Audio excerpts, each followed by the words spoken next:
Yo yo yo mga Lodi Gage, mga kabike-bike. Eto, meron naman tayong aayusin. Kasi tumutunog-tunog na to. Kailangan na siya i-repack or i-regrease. RS11. Kaya sa mga naka RS11 dyan, panoorin nyo po pag bubukas po nito at pag aayos. Then para mato yung rehab body niya kung ano laki ng ngipin. Kasi iba po ang ngipin itong RS11. Yung hub po nito is iba yung pulse teeth. Mas malapad po siya.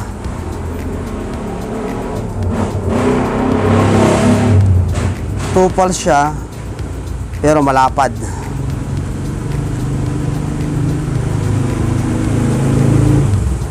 Yan, RS11 Shimano.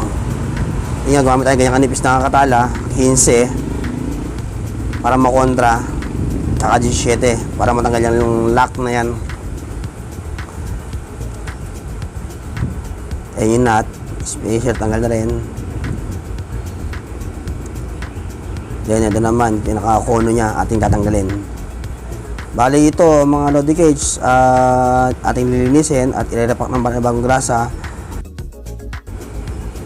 Mga Lodi Cage, itong RS11 na wheelset natin is ball retainer pa nakalagay dito o ball bearing.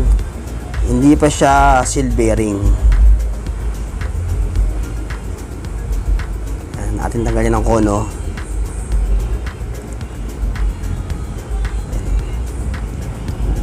Yun nga, puro kalawang yung kanyang ehe. At ganun din po, tag-sham ang bulitas po nan, left and right. Ang laki po ng kanyang bulitas is 1/4. Yan, tukabi natin ang katala, open range, yung takip. Yan, nahulog yung mga bulitas, kaya maglagay po tayo ng basahan para pag nahulog, mabilis natin mahanap. Nahulog yung mga bulitas is mabilis natin makuha.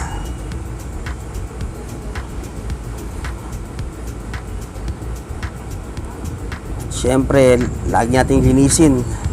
Ayan, natin linisin yan. Daming dumi.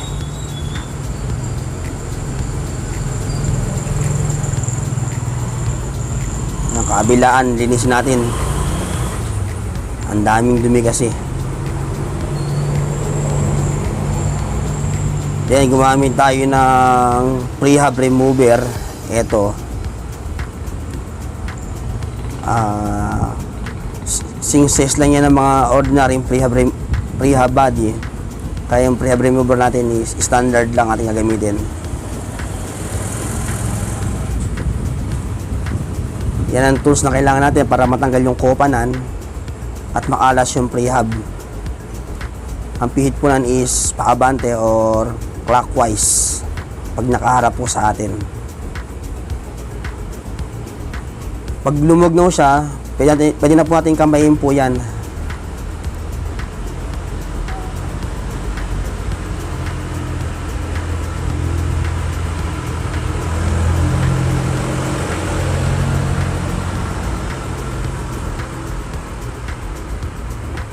Pwede na siyang kamayin at ingat po tayo pag tanggal ng prehab body at dahil maliit po ang kanyang mga bolitas.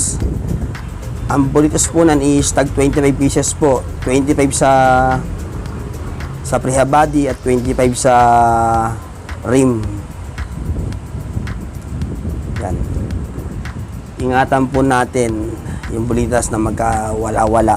Kaya gumamit tayo ng basahan para pagbagsak ng bolitas, doon natin hagilapin.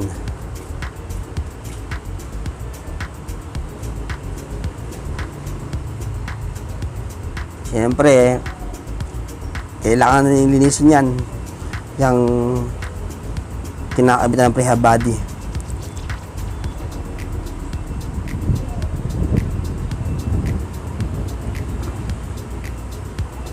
Yan, sobrang dumi yan, kalakalawag na po siya. Naghalo na yung grasa at kalawang. Gumamit tayo ng compressor para yung mga pulse teeth matanggal yung mga dumi.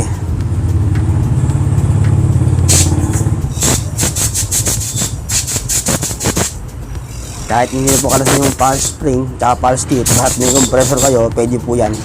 Pero kung wala yung compressor, mas maganda tanggalin nyo para mainis nyo po yan. Dahil kung may compressor po kayo is talsikan po mga duminan, kaya kaya linisin. Malaking bagay po ang compressor sa shop natin, mas mapabilis po ang ating trabaho.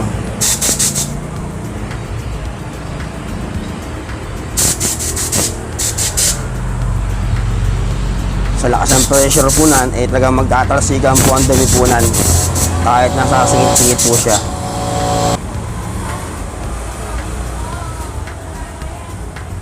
Ito po, panoorin niyo yung kanyang prehab body. Oh. Malapad po yung kanyang ngipin o yung pulse teeth niya po. Ayun ang itsura niya. Oh. Mas malapad ang doble sa ordinary pulse teeth ng prehab body.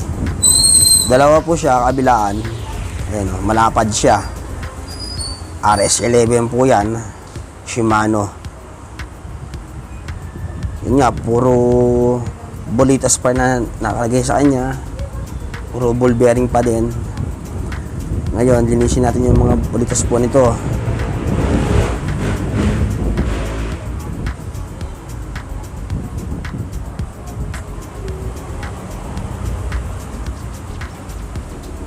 Yun yung kopa, natanggalin natin yung kopa. May spring yan, may washer po yan.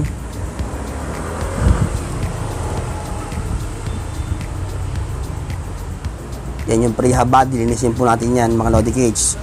Ang ikaarga po sa loob nan is 25 pieces po. Sa kinakabit ng prehab body is 25 din. Ganyan paglilinis mga Lodi Cage. Oh. Sa basahan tsaka dagari, matatanggal na po ang dumi at tsaka grasa po nan. Ganyan-ganyan nyo lang po yung mga maliliit na bolitas. Tapos ibuod nyo muna po siya ng tag 25 pieces para hindi kayo malito at siguradong tama ang bilang nyo. Yan, tag 25 pieces po, paghiwalay nyo po 25 pieces, tapos mamaya 25 pieces po ulit, bali 50 pieces po lahat yan. Yan, okay. Itong prehab body is ating grasahan mga Lodi Cage para maibalik po natin bolitas na 25 pieces. Nalinis na po natin yung prehab body. Yan po, iisa-isahin po natin yan mga Lodi Cage. 25 pieces po. Kung paano nyo po kinalas yung bolitas, ganoon nyo rin po ibabalik mga Lodi Cage. Napakabilis lang po mga Lodi Cage, basta may tools po kayo, proper tools para hindi po ma-damage yung ating mga parts sa pagkakalas at pagkakabit ng piyesa.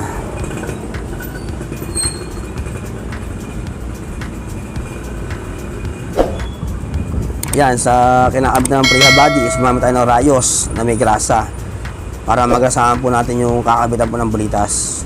Katapos gasahan yan is pwede na po natin ihanay yung bolitas po dyan.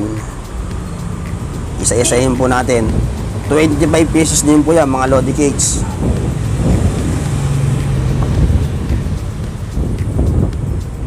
Yan, paikot po yan, 25 pesos po. Yun nga po, kung paano nyo po kanalas, ganyan po pagkabalik.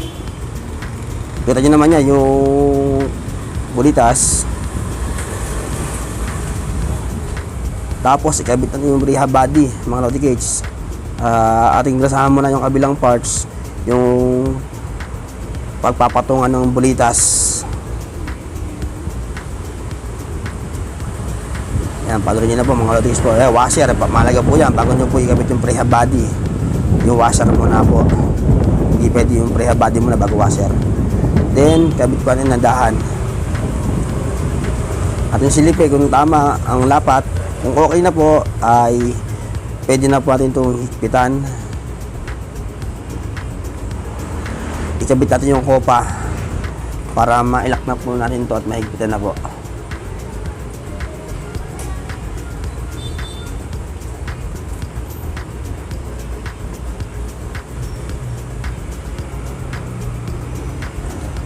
Ating higpitan po ng prehab body remover po.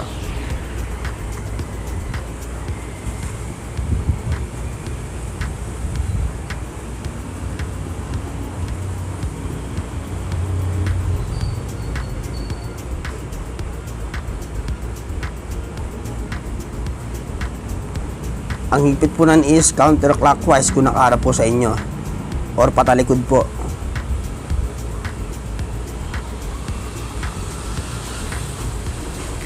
Yan, okay na po siya mga Lodi Cage. Naigpit na po siya. Ngayon, yun naman mga kopa ang ating gagasahan para maibalik po yung bolitas. Ayan, kabilaan po ating grasahan yan para kumapit yung mga bolitas. Hindi kasi kakapit ng bolitas pag walang grasa. Kahit sa prehab body po kanina, nauna mo na yung grasa bago yung bolitas. Kasi doon po kakapit yung bolitas sa grasa. Yun yung takip. Ibalik po natin yan pagkalagay po ng bolitas mamaya. Pero ating mga linisin po yan, pati yung mga bolitas ating pong linisin.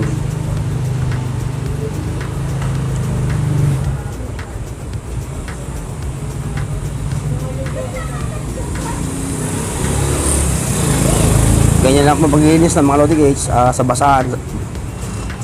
Isuskus nyo lang po sa basahan yung mga bolitas. Check nyo kung may basag o wala. Bali, tag siyam po yan mga Lodi Cage. Pag-iwalayin nyo po. Yan, siyam o siyam sa kamay ko. Ating check kung may basag at ating bilangin kung siyam ito. Kung good sa bolitas, okay po.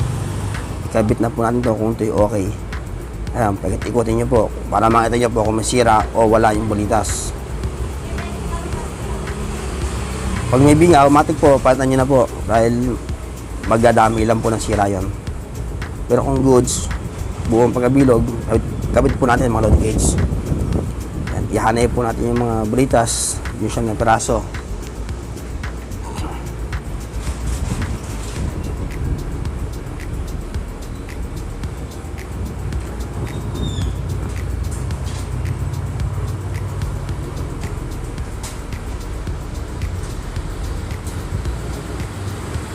Pagkahanay po is lagyan po natin ng grasa pa rin yun para mas marami po, mas maganda at hindi siya mahulog.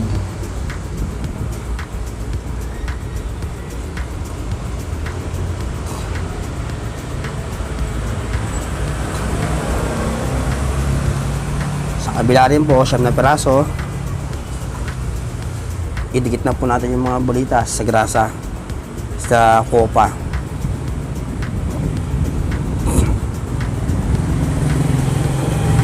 Check natin kung may basag o wala. Pag goods, kabit na po natin ito. Pag may basag, palit na po natin. Kahit kaya plasong basag lang o deform, palitan nyo na po.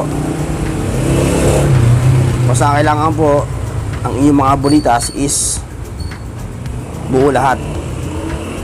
Maayos sa pagkakabilog. Siyam na peraso po yan mga Lodi Cage.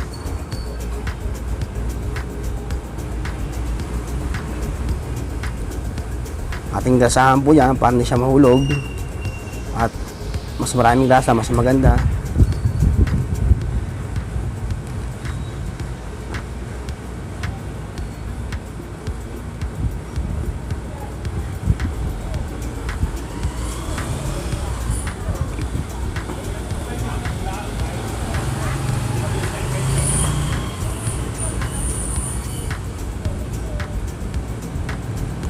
Yung takip, yun po, lagay po natin yung takip ng kopa. Yan, sa prehab body may takip po yun, para hindi po siya pasukin ng tubig at ng buha-buhangin. Sa kabila may takip din po yan, yun din ang trabaho na para hindi agad pumasok yung tubig at hindi makapasok ang mga buha-buhangin. Yun, is final na po is yung ehe na po, ikakabit po natin mga Lodi Cage. Tsaka yung mga kono, washer, at lock. Mga Lodi Cage, huwag niyo po kalimutang i-subscribe ang aking YouTube channel at i-hit ang notification bell para laging updated sa mga bagong video. At huwag niyo rin kalimutang i-like at i-share sa ating mga kapadyak, sa ating mga bike-bike. Para may matutunan po sila or may idea tayo sa pag-repack po ng RS11. Isa yun sa mga dahilan kung bakit tumutunog po yung ating bisikleta pag tayo tumitipa. minsan sa crank, minsan sa hub, minsan sa pre-hub body.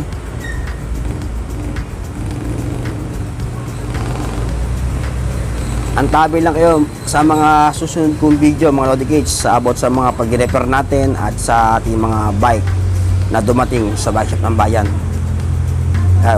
Washer, ocean lock washer, tsaka pinakanat. Yan. Ganun din, kung paano tinanggal kanina, ganun din natin kakabit yan mga Lodi Cage. Gagamit tayo ng 15 at 17. 15 manipis at 17 makapal. Ating kontra niya mga Lodi Cage, yan, ganyan, okay. Pagka-kontra natin, tingnan natin kung may alog ng konti mga Lodi Cage, pwede natin hingpan yung dalawang 17. Yan, pwedeng adjustable lang ating gamitin sa kabila, at sa kabila 17. Ating higpitan po yan. Okay.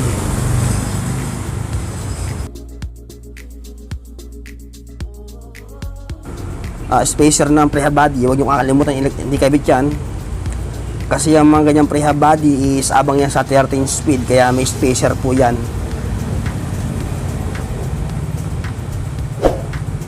At yun nga po, subscribe at hit ang notification bell para lagi updated sa mga bagong video. Nawa ang video ito yung makatulong po sa inyong lahat at sa ating lahat para magkaroon tayo na idea sa pagkukutingting ng ganitong bagay. Once again mga Lodi Cage, thanks for watching. Atin na higpitan ito clockwise. Okay na po siya. Once again, thanks for watching.